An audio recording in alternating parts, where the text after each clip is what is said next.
How to make hot cocoa and marshmallow pinwheel cookies. Let's get into it.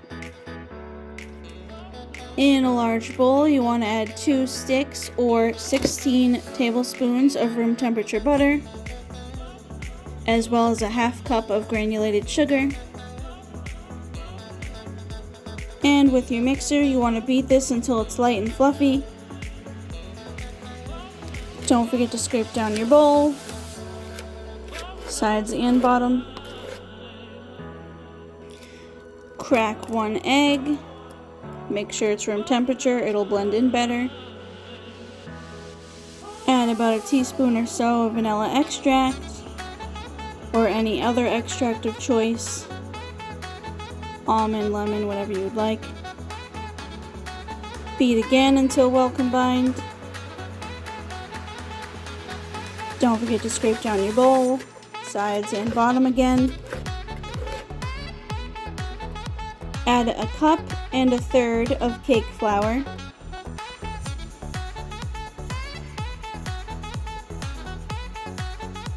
Plus 1 1/8 cup of regular flour, all-purpose.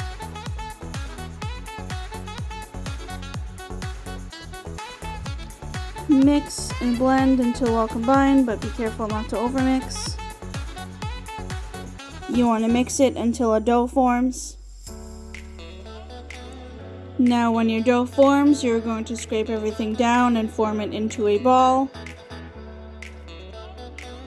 Now if you want to stop here and skip the next step, that's totally fine. Just roll out this dough into a log on a clean working surface. Wrap it up tightly with plastic wrap and leave it to chill in the fridge for an hour. Personally, I'm going to be making pinwheel cookies with mine, so I'm actually going to be dividing this in half and flavoring it 2 different flavors.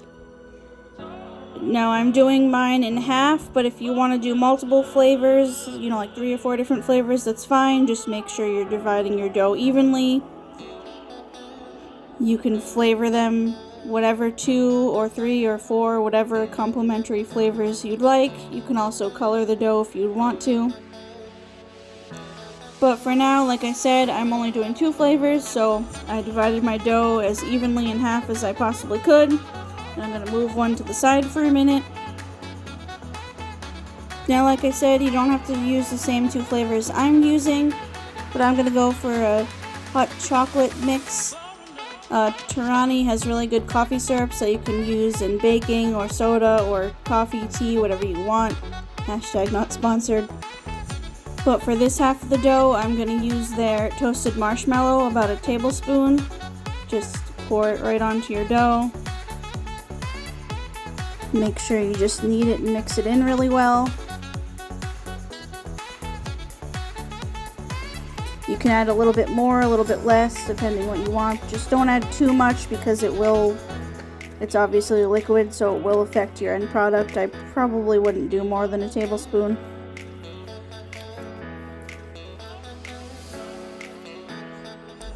Actually, I suggest using maybe half a tablespoon instead. My dough is a little bit too wet for my liking, so maybe a half a tablespoon would be better.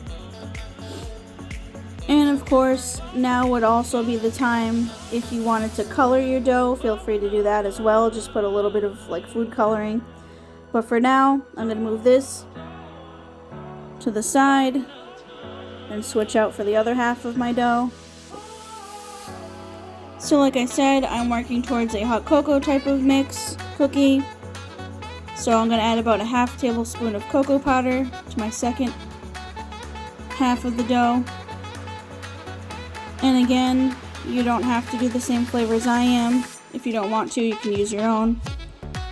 But I'm just going to gently fold this in until it gets well mixed together. I don't recommend adding too much cocoa powder because the end product might taste a little bitter, hence why I only opted for half a tablespoon. And frankly, I'm honestly hoping that's not too much. Mix it in until you have one cohesive color and everything is well blended. Now once we've got both of our doughs, we're gonna flatten them into discs and wrap them really well in plastic wrap. You can try to form it into like a square if you want to, but really you don't really have to. Just kind of makes the end product a little easier if you're gonna do this next part. But if not, like I said, if you don't want to make pinwheel cookies, that's fine. Just roll it into a log and then wrap it up tightly with plastic wrap. Also, if the dough is a bit sticky in your hands, spray your hands with some Pam spray or grease it with a tiny little bit of oil. It'll help a little bit. And when you're making your flat discs, if you're doing this part, try to make it as one even layer as possible. Now you just want to let your dough or your doughs chill in the fridge for an hour. Now when we're ready to roll out our doughs, you want a clean work surface. You don't necessarily have to buy anything fancy. You can do it right on your counter as long as it's nice and clean. Take some flour, sprinkle it on your work surface, and just kind of spread it around a little bit.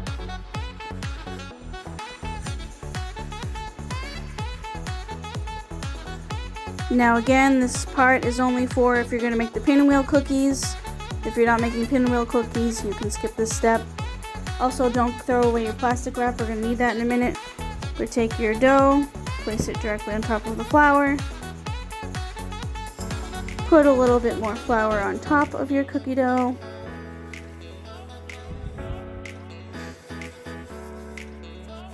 Let this sit for about 5 minutes just so it's easier to roll out. Then take a rolling pin or a very clean can or a very clean mason jar or something that you can evenly roll something out with if you don't have a rolling pin. Dust it with some flour like I'm doing. And then start rolling out your dough to about 1/8 of an inch thickness into one nice even layer. About a squarish rectangle shape. Now if your dough starts tearing apart, it's okay. You can easily just kind of patch it back together, pinch it back together. And once you've got your rough rectangle shape, you just want to move it back onto your plastic wrap. Just move it to the side for a minute so you can roll out your other layer or layers. Next, you want to roll out your second dough or other doughs to the same thickness, shape, and size, roughly, as your first layer. Now personally, I want my chocolate layer to be on the outside of the cookie, so I'm going to gently layer my other dough directly on top of this layer, chocolate layer. Now that they are directly on top of each other, you want to start rolling it up like a cinnamon roll, going from the long ways of your rectangle. Start rolling it up into a tight roll all the way till the top. And again, if it starts breaking apart, just pinch it back together, no big deal. This dough is actually very forgiving. And don't forget, if your dough starts sticking or it starts tearing a lot, just add a little bit more flour. When you get to the end process, and when you get to this end process, you want to gently roll it to make sure that the whole thing is together and it's as tight as possible. Now taking a new clean piece of cling wrap, you want to wrap it again and let it chill in the fridge for 1 more hour. Make sure the cling wrap is nice and tight so air doesn't get at it. Now when you're ready to bake your cookies off, you are going to line a cookie sheet with some tin foil and then lightly grease it with some Pam spray or a little bit of oil, a little bit of butter, whatever you got.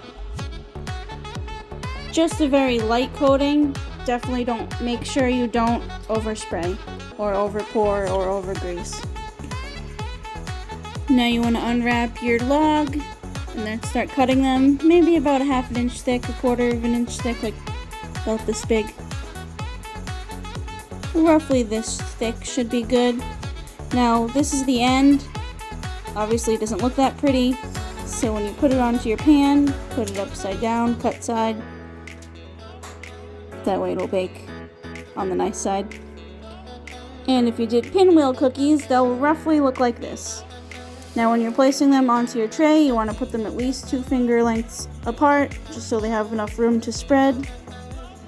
Also, if you want them a little bit rounder, just kind of go around with your finger and like reshape it just a little bit, but I mean, that's up to you, you don't really have to. And then just repeat with your whole log, and then putting them on your cookie sheet. Now you want to bake your cookies off at 350 degrees for about 15 to 20 minutes or until lightly golden. Don't forget to check the bottoms. When you take them out of the oven, again, don't forget to check the bottom, make sure they're nice and golden. Take them out of the oven and let them sit till they're cooled down.